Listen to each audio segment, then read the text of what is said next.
Capítulo 2, do provimento. Seção 1, disposições preliminares. Artigo 17. São requisitos básicos para o ingresso no serviço público. Inciso 1. A nacionalidade brasileira. Inciso 2. O gozo dos direitos políticos. Inciso 3. A quitação com as obrigações militares e eleitorais. Inciso 4. A idade mínima de 18 anos. Inciso 5. Gozar de boa saúde, comprovada em inspeção médica. Parágrafo 1º. As atribuições do cargo podem justificar a exigência de outros requisitos estabelecidos em lei. Parágrafo 2º.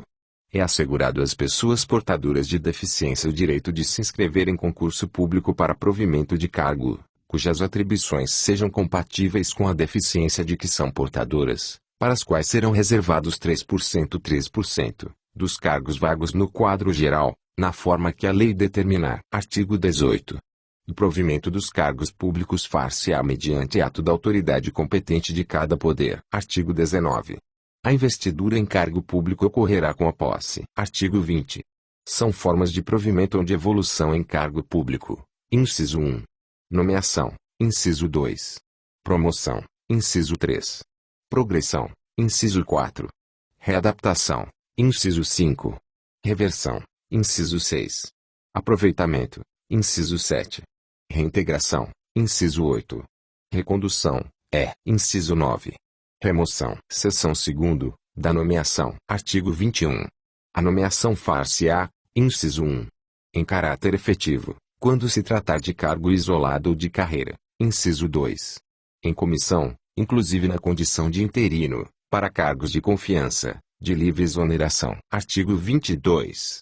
A nomeação para cargo isolado ou de carreira depende de prévia habilitação em concurso público de provas ou de provas e títulos, obedecidos à ordem de classificação e o prazo de sua validade. Parágrafo 2º.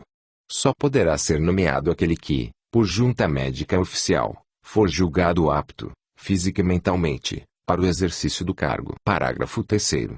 Nenhum funcionário poderá ter exercício em unidade administrativa diferente daquela em que for lotado, salvo nos casos previstos neste Estatuto ou mediante ato oficial do prefeito municipal ou do presidente da Câmara dos Vereadores, no âmbito dos respectivos poderes. Parágrafo 4º. Na hipótese do parágrafo anterior, o afastamento só será permitido para fim determinado e por prazo certo. Parágrafo 5º. Os demais requisitos para o ingresso e desenvolvimento do funcionário na carreira, mediante promoção e progressão, serão estabelecidos pela lei que fixar as diretrizes do sistema de carreira na administração pública municipal, e seus regulamentos. Seção 3, do concurso público. Artigo 23. A investidura em cargo de provimento efetivo será feita mediante concurso público de provas escritas, podendo ser utilizadas, também, provas práticas. Parágrafo 1º. Nos concursos para provimento de cargo de nível universitário poderá ser utilizada a prova de títulos. Parágrafo 2º. A admissão de profissionais de ensino far-se-á, exclusivamente, por concurso de provas e títulos. Artigo 24. O concurso público terá validade de até 2 anos, podendo ser prorrogado uma única vez, por igual período. Parágrafo 1º. O prazo de validade do concurso e as condições de sua realização serão fixados em edital, que deverá ser publicado no órgão oficial do município e em jornal diário de grande circulação no município. Parágrafo 2º. Não se abrirá novo concurso para o mesmo cargo enquanto houver candidato aprovado em concurso anterior, com prazo de validade não expirado, exceto quando para cadastro de reserva. Artigo 25.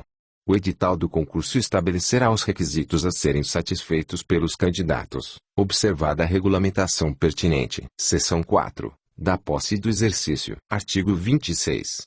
Posse é a aceitação expressa das atribuições, deveres e responsabilidades inerentes ao cargo público, com o compromisso de bem servir, formalizada com a assinatura do termo pela autoridade competente pelo empossando. Parágrafo 1º. Só poderá tomar posse aquele que, por junta médica oficial, for julgado apto, física e mentalmente, para o exercício do cargo, que ocorrerá no prazo de até 30 dias. Contados da publicação do ato de provimento, podendo ser prorrogada por 10 dias, quando solicitado pela Junta Médica Oficial do município. Parágrafo 2º. Em se tratando de funcionário em licença, ou afastado por qualquer outro motivo legal, à exceção da licença para trato de assunto particular, o prazo será contado do término do impedimento. Parágrafo 3º. A posse poderá dar-se mediante procuração específica, por instrumento público. Parágrafo 4º. Só haverá posse nos casos de provimento por nomeação. Parágrafo 5º. No ato da posse, o funcionário apresentará, obrigatoriamente, a declaração de bens e valores que constituem seu patrimônio e declaração quanto ao exercício ou não de outro cargo, emprego ou função pública. Parágrafo 6º. Será considerado sem efeito o ato de provimento se a posse não ocorrer no prazo previsto no parágrafo 1º deste artigo. Parágrafo 7º. Observado o disposto no artigo 47, inciso 1, a posse de funcionário aprovado em concurso público implica na desinvestidura do cargo anteriormente ocupado. Artigo 27. Exercício é o efetivo desempenho das atribuições do cargo. Parágrafo 1º. É de 30 dias o prazo para o funcionário entrar em exercício. Parágrafo 2º. Será exonerado o funcionário empossado que não entrar em exercício no prazo previsto no parágrafo anterior. Parágrafo 3º. Cabe à autoridade competente do órgão ou entidade para onde for designado o funcionário dar-lhe exercício. Artigo 28. O início, a suspensão, a interrupção e o reinício do exercício serão registrados no assentamento individual do funcionário. Parágrafo único. Ao entrar em exercício, o funcionário apresentará ao órgão competente os elementos necessários ao assentamento individual. Artigo 29. Nenhum funcionário poderá desempenhar atribuições diferentes das atribuídas ao cargo a que pertence, salvo quando nomeado para cargo em comissão ou para exercer encargos especiais, por expressa designação das respectivas chefias dos poderes executivo ou legislativo, de forma temporária e com expressa concordância do servidor. Parágrafo único. Verificado o desvio de função, a autoridade administrativa competente determinará o imediato retorno do funcionário ao cargo de origem, sem prejuízo da responsabilidade funcional da autoridade que der causa ao desvio. Artigo 30. A promoção ou a progressão não interrompem o tempo de exercício, que é contado no novo posicionamento na carreira a partir da data da publicação do ato que promover ou progredir o funcionário. Artigo 31. O funcionário que deva ter exercício em outra unidade administrativa do município, localizada fora da sede, terá 30 dias de prazo para fazê-lo, incluindo neste tempo necessário ao deslocamento para a nova sede, desde que implique mudança de seu domicílio. Parágrafo único. Na hipótese de o funcionário encontrar-se afastado legalmente, o prazo a que se refere este artigo será contado a partir do término do afastamento, observado o disposto no parágrafo 2º do artigo 26. Artigo 32. Respeitada a legislação federal específica, ou a peculiaridade das atividades do respectivo órgão de lotação, o ocupante do cargo de provimento efetivo fica sujeito a 40 horas semanais de trabalho, ou 8 horas diárias, assegurado o intervalo para alimentação de, no mínimo, 1 hora. Parágrafo 1º. Sem prejuízo do limite semanal previsto neste artigo, o município poderá adotar jornada de trabalho diferenciada sempre que a peculiaridade das atividades do respectivo órgão de lotação o exigir. Parágrafo 2º. O exercício de cargo em comissão exigirá de seu ocupante integrar o cumprimento da jornada prevista neste artigo, podendo ser convocado sempre que houver interesse da administração, sem que essa disponibilidade seja considerada como trabalho extraordinário, nos termos desta lei. Parágrafo 3º.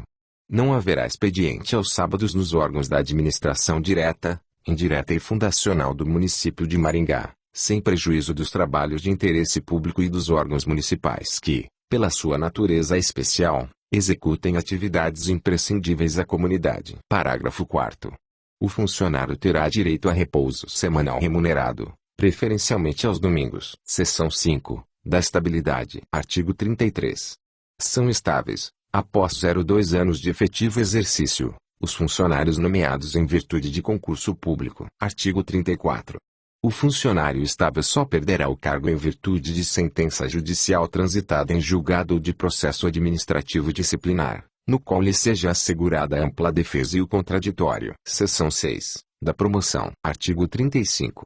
Promoção é a elevação do funcionário a cargo imediatamente superior e de área fim, dentro da mesma carreira, aferindo-se, dentre outros requisitos, a capacidade, a habilitação para o desempenho do novo cargo, a aprovação em concurso de provas ou de provas e títulos, dependendo, obrigatoriamente, da existência de vaga, na forma da lei que aprovar o plano de carreira. Seção 7. Da progressão. Artigo 36.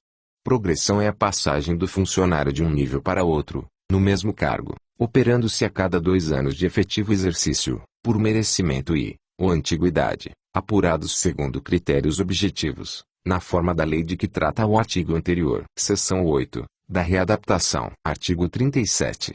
Readaptação é a investidura do funcionário em cargo de atribuições e responsabilidades compatíveis com a limitação que tenha sofrido em sua capacidade física ou mental, verificada em inspeção médica oficial. Parágrafo 1º. Se julgado incapaz para o serviço público, o funcionário será aposentado. Parágrafo 2º. Em qualquer hipótese, a readaptação não acarretará aumento ou redução da remuneração do funcionário. Seção 9. Da reversão. Artigo 38. Reversão é o retorno à atividade de funcionário aposentado por invalidez, quando, por junta médica oficial, forem declarados insubsistentes os motivos determinantes da aposentadoria. Artigo 39. A reversão far-se-á no mesmo cargo ou no cargo resultante de sua transformação. Parágrafo único. Encontrando-se provido este cargo, o funcionário exercerá suas atribuições como excedente, até a ocorrência de vaga. Artigo 40. Não poderá reverter o aposentado que já tiver completado 70 anos de idade. Seção 10. Da remoção. Artigo 41. Remoção é o deslocamento do funcionário, a pedido ou de ofício, do quadro da administração direta para a administração indireta ou fundacional, ou vice-versa, justificado o interesse do serviço público, na forma prevista pela lei que instituir o plano de carreira, cargos e salários. Seção 11. Do aproveitamento. Artigo 42. Aproveitamento é a investidura do funcionário em disponibilidade remunerada, quando da vacância de cargo de atribuições e vencimentos compatíveis com o anteriormente ocupado. Seção 12. Do estágio probatório. Artigo 44. Sob a supervisão do titular do órgão de lotação, o chefe imediato do funcionário em estágio probatório avaliará a cada 90 dias, justificando expressamente as notas ou conceitos atribuídos, ou, em qualquer momento, por fato ou ato passível de punição disciplinar, encaminhando a respectiva avaliação ou informação de regularidade funcional ao órgão administrativo competente. Parágrafo 1º. Em ambos os casos previstos neste artigo, o funcionário será notificado do conteúdo das avaliações ou de informação de regularidade funcional. Parágrafo 2º. De posse da informação, o órgão competente emitirá parecer técnico administrativo, indicando as providências que entender necessárias. Parágrafo 3º. Sempre que o parecer for contrário à permanência do funcionário, dar-se-á início ao processo administrativo, nos termos desta lei, assegurados os princípios do contraditório e da ampla defesa. Parágrafo 4º. Se a decisão final do processo for pela exoneração do funcionário, ser-lhe-á encaminhado o respectivo ato. Parágrafo 5º. A última avaliação do funcionário será realizada no penúltimo mês do período do estágio probatório. Seção 13. Da reintegração. Artigo 46. Reintegração é a reinvestidura do funcionário no cargo anterior ocupado ou no cargo resultante de sua transformação, quando invalidada a sua demissão por decisão administrativa ou judicial, com ressarcimento de todas as vantagens, nos termos da legislação federal pertinente. Parágrafo 1º. Na hipótese de extinção do cargo, o funcionário ficará em disponibilidade, observado o disposto nos artigos 53 a 55. Parágrafo 2º. Encontrando-se provido o cargo, o seu eventual ocupante será reconduzido ao cargo de origem, sem direito à indenização, ou será aproveitado em outro cargo, ou, ainda, posto em disponibilidade remunerada. Seção 14. Da recondução. Artigo 47. Recondução é o retorno do funcionário estável ao cargo anteriormente ocupado, decorrente de, inciso 1, inabilitação em estágio probatório relativo a outro cargo, exceto em caso de falta grave punível com demissão, nos termos desta lei, inciso 2. Reintegração do ocupante anterior do cargo. Parágrafo único. Encontrando-se provido o cargo de origem, o funcionário será aproveitado em outro, observado o disposto no artigo 42.